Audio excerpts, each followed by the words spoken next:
আসসালামু আলাইকুম। আজ আমরা গিয়েছিলাম সমুদ্রের পাড়ে। এস্তোনিয়া দেশটা মূলত একটা দ্বীপরাষ্ট্র।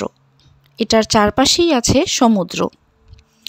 বাসা থেকে খুব কাছে হওয়ায় প্রায়ই সমুদ্রের পাড়ে ঘুরতে আসা হয়।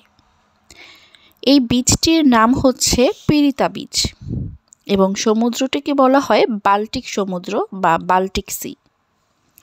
এটা উত্তর ইউরোপে অবস্থিত। এই বাল্টিক সাগরকে ঘিরে রয়েছে বেশ কয়েকটি দেশ।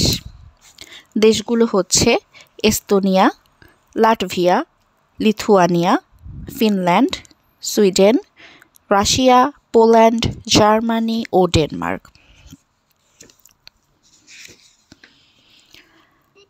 অনেকেই মনে করেন বাল্টিক সাগরকে ঘিরে থাকা সবগুলো দেশকেই হয়তো বাল্টিক কান্ট্রি বলা হয়, কিন্তু ধারণাটা একেবারেই ভুল।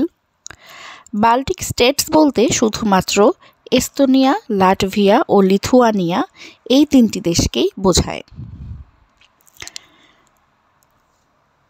সমুদ্রের পানি লবণাক্ত হবে এটাই স্বাভাবিক, কিন্তু এই বাল্টিক সমুদ্রটা পৃথিবীর অন্যতম বৃহত্তম ব্রেকিশ বা মিশ্র জলের সাগর, অর্থাৎ যেখানে লবণ পানি ও মিষ্টি পানি মিশে থাকে। উইন্টারে কিন্তু এই সমুদ্রের বেশ কিছু অংশ ফ্রোজেন হয়ে থাকে। পুরো সমুদ্রটা তো ফ্রোজেন হওয়া সম্ভব না, কিন্তু উইন্টারের বেশ কিছুটা অংশই একেবারে বরফ হয়ে থাকে, যেখানে আইস স্কেটিং করা হয়। কিন্তু সামারের চিত্রটা সম্পূর্ণই আলাদা। এখন সামার চলছে, রৌদ্র ঝলমলে চারদিক, খুব সুন্দর। ওই যে বড় বড় শিপগুলো দেখা যাচ্ছে, এই শিপগুলো দিয়েই ফিনল্যান্ড, সুইডেন সহ বিভিন্ন জায়গায় যাওয়া যায় খুবই কম সময়ে।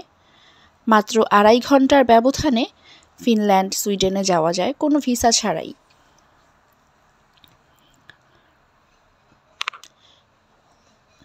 সামার হচ্ছে পর্যটক